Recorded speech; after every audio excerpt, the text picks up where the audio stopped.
We've talked about different parts of the country. You mentioned the western part of Uganda that has Mount Rwenzori. You've mentioned also what's happening in Jinja, the source of the Nile. We've mentioned the parks. Your top 5 picks when it comes to tourist destinations within the country. We'll start with your number 5. And why? Ooh, number 5. Yeah. I don't know how I would rank them. Okay, Can I just mention the 5? Give us 5. Right. Yes, but number 1 is Rwenzori. Okay. I've had the privilege to travel different parts of the world.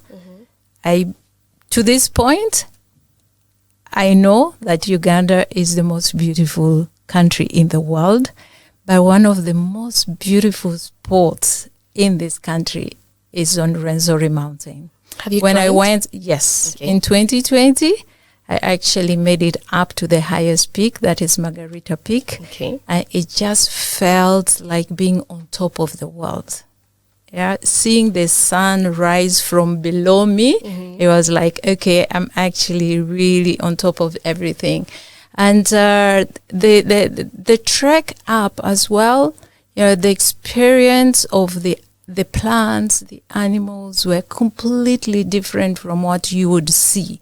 They are smaller animals, the plants are smaller, but different, beautiful, different colors from what you would see in any of the forest parks or savanna parks or any of the normal plants that you would see.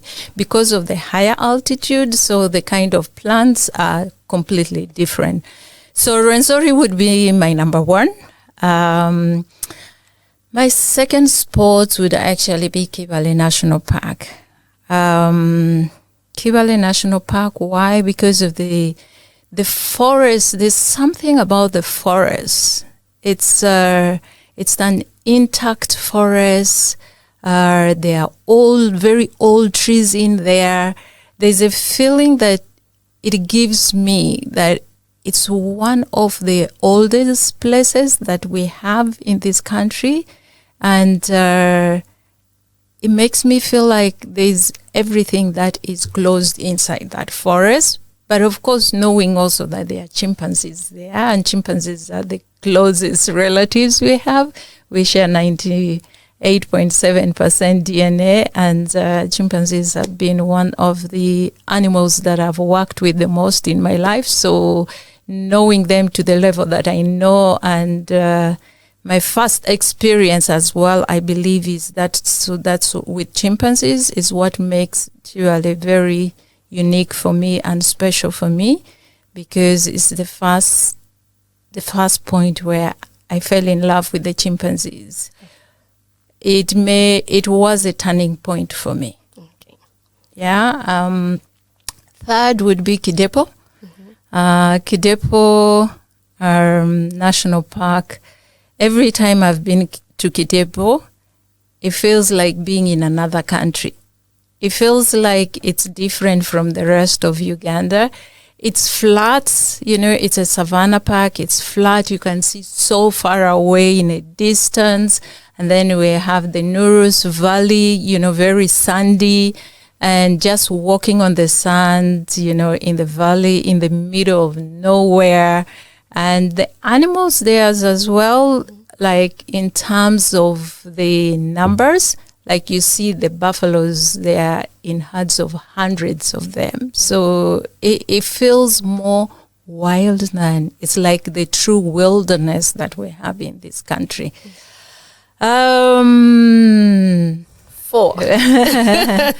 The fourth one, that's why I was having a problem with the ranking. So it's not in ranking. Let's take it as not in ranking. Not in the ranking, because Ngamba Island would be almost the same as Rwenzori, but not there. I would put them the same because it's an island in the middle of Lake Victoria.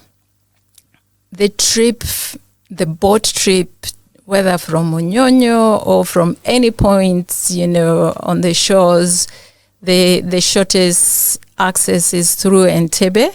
So a boat trip from Entebbe, where you're crossing the equator on Lake Victoria before you get to Ngamba Island. It's an experience of its own.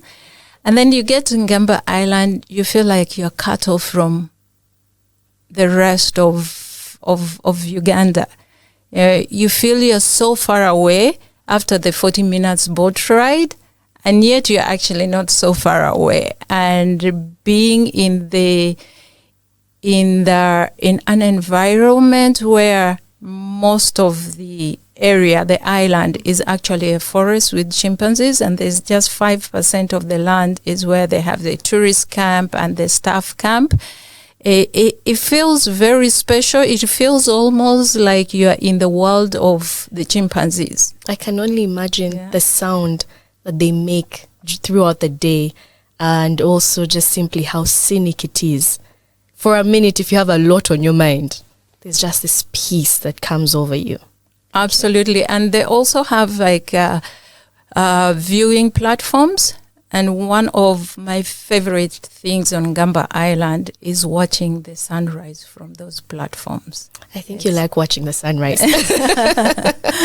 And number one? And next one. Or your fifth. Number one, the fifth, depending on where you're choosing to rank her from, but there's no rank to this. No, there is no ranking. It's just one of the top 5. Yeah, we are talking about. The source of the Nile is a special place as well for me. Yes, right now we have had the water level gone up and kind of covered up, where we would actually get off the boat, stand in the water and actually see where the lake Victoria is and where the Nile starts from. I've always thought that was very special. Unfortunately for now, the water level has gone so high. And yes, there's work in progress to get the infrastructure there improved. But for me, the source of the Nile is another very special place. Okay, well, you've been able to mention your top 5. And for someone who's watching, who's listening, do you even have your one pick? Have you taken time to look at how beautiful Uganda is? When you mentioned the scenic beat, the sunrise, has really emphasized her love for the sunrise. Perhaps it could be something you could also fall in love with. And sunset as well. Yeah, it's just something about watching the sun come up and watching it go down. Absolutely. Yeah, it goes down with a few of your troubles as well. But